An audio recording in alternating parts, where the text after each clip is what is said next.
Hello everyone, আজকে আমি শেখাবো কিভাবে বাড়িতে ঝরঝরে সুন্দর বাসন্তী পোলাও বানাবে। সবার প্রথমে নিয়ে নিতে হবে দেরাদুন রাইস। আমি রাইসটাকে ভালো করে 2-3 বার করে জল দিয়ে ধুয়ে নিচ্ছি। এতে কি হবে, রাইসটা রান্না করার সময় খুব বেশি চ্যাটচ্যাটে হবে না। এবার রাইসটাকে ভালো করে জল ঝরিয়ে নেবো। জল ঝরিয়ে আমি এর মধ্যে দিয়ে দিচ্ছি হলুদ গুঁড়ো। হলুদ গুঁড়োর জন্যই কিন্তু বাসন্তী পোলাওয়ের রঙটা হলুদ হবে।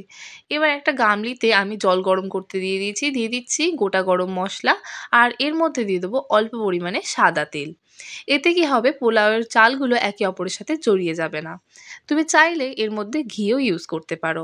এবার চালগুলোকে আধ ঘন্টা রেস্ট দিয়ে আমি এর মধ্যে দিয়ে দেবো। দিয়ে চালগুলোকে সেদ্ধ হতে দেবো। যখন টিপে দেখবে চালটা সেদ্ধ হয়ে গেছে, তখন কিন্তু জল ঝরিয়ে নামিয়ে নিতে হবে। খুব বেশি সেদ্ধ করবে না। এবার কাজু কিশমিশগুলোকে আমি ভেজে দেবো। তার জন্য আমি একটা বাটিতে ঘি নিয়ে নিয়েছি, সেটা গ্যাসে গরম করতে দিয়ে দিয়েছি কাজু বাদাম। এবার আমি এর মধ্যে দিয়ে দেবো কিশমিশ, দিয়ে এটা একটু ভেজে নেবো। ভাজা হয়ে গেলে আমি পোলাওয়ের মধ্যে এটা দিয়ে দেবো। আমি যেহেতু ঘি গরম হওয়ার আগেই কাজুটা দিয়ে দিয়েছি, তাই এই রকম ফেনা হয়ে গেছে, আর কিছু না।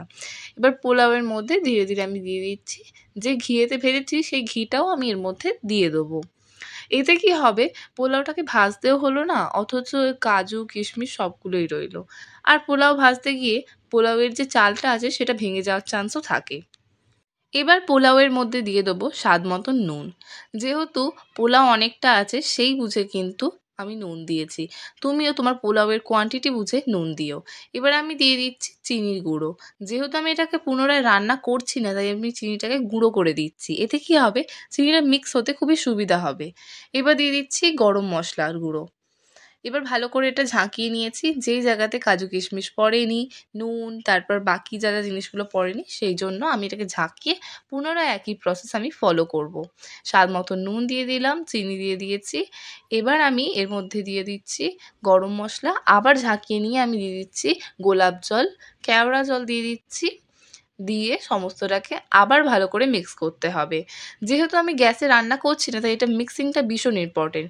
এবার শেষ মুহূর্তে ঘি ছড়িয়ে দেবো, দিয়ে সম্পূর্ণটাকে ঢাকা বন্ধ করে কিছুক্ষণ ছেড়ে দেবো। তাহলেই রেডি হয়ে যাবে আমার ঝরঝরে বাসন্তী পোলাও। তোমার এই ভিডিও কেমন লাগলো কমেন্টে নিশ্চয়ই জানিও।